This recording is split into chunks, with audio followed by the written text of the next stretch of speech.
do you do when the thing that you didn't ask for happens in your life in the shifting seasons?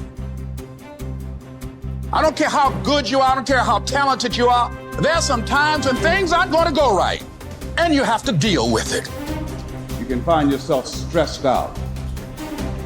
You can find yourself depressed, mentally fragile because of the experiences, the turbulence that you have gone through.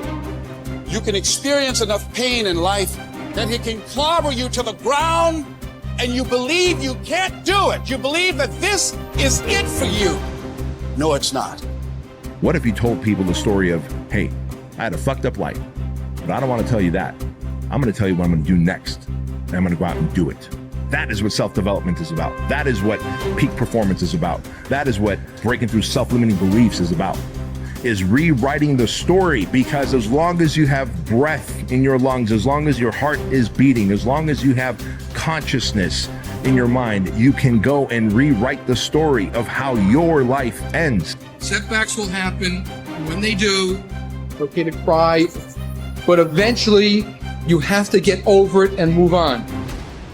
It is good to be uncomfortable. I've never met anybody who was terribly creative or gifted or strong in leadership who was also comfortable. It's always those people who say, is there not a cause? Those exceptional people who are uncomfortable with the times and rise to the challenge because they refuse to allow the chaos around them to determine the conqueror within them. People who resist the toll to go down and stand fiercely in spite of opposition and say, I'm going to do it anyway. Forget all your problems.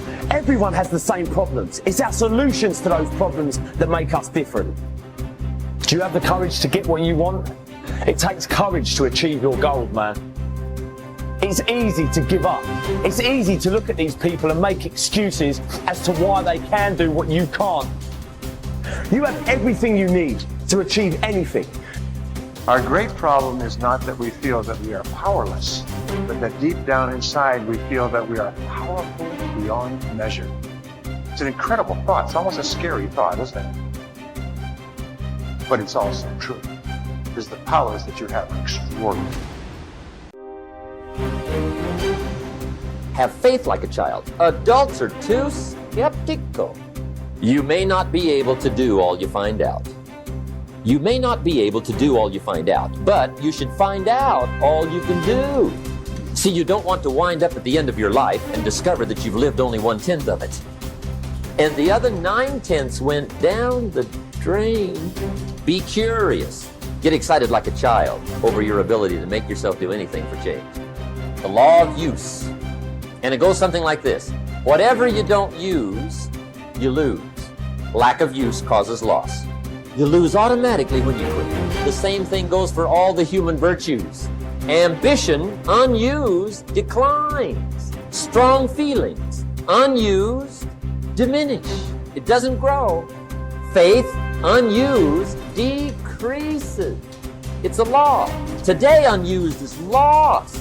A talent unused is lost. An ability unused is lost. So here's one of the key expressions of the evening. Take a new inventory of yourself. Starting tomorrow, new project. Take a new inventory and make sure that all of your talent and ability and mentality and ingenuity and vitality and strong feelings, faith, courage, make sure that all you've got's being used. Otherwise, you lose. Repetition, repetition, repetition. Go over it. And if you repeat it, go over it, sure enough, someday, some mysterious day, the idea takes root, starts to grow, and shows up in your personality and your lifestyle. I don't care where you come from.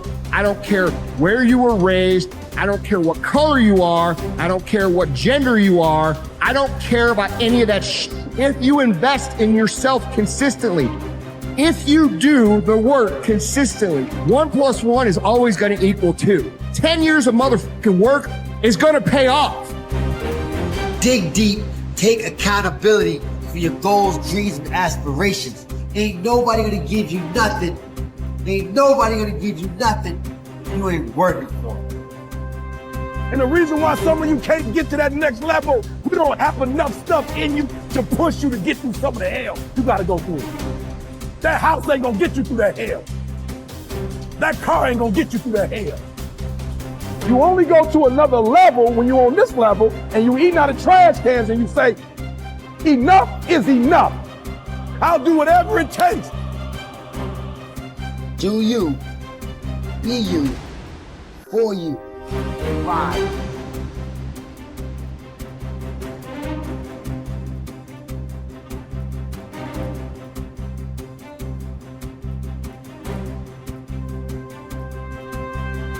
You should treat yourself like you're someone responsible for helping. And the first question is, well, why don't you? And the answer is, well, there's a lot wrong with you, you know?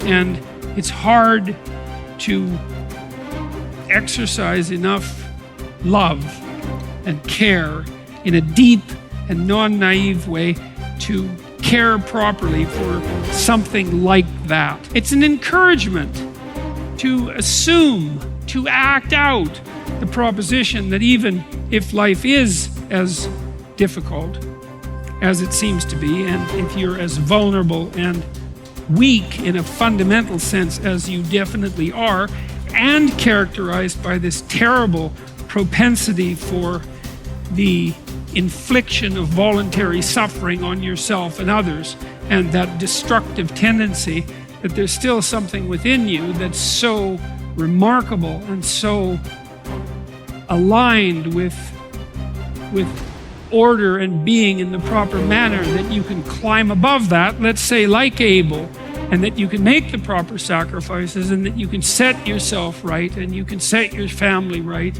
and you can set the world right, and that the mere possibility that that might occur, that that might be within the realm of potential, means that you have a moral obligation to exercise the responsibility to take care of yourself as if you're something that matters. And that if you did that properly, it might turn out that what you did would matter, that it would matter to you, that it would be meaningful in the way that things that matter are meaningful, and that it would matter to everyone around you. If you aim to be something you are not, you will always fail. Aim to be you. Aim to look and act and think like you. Aim to be the truest version of you. Embrace that you-ness. Endorse it. Love it. Work hard at it.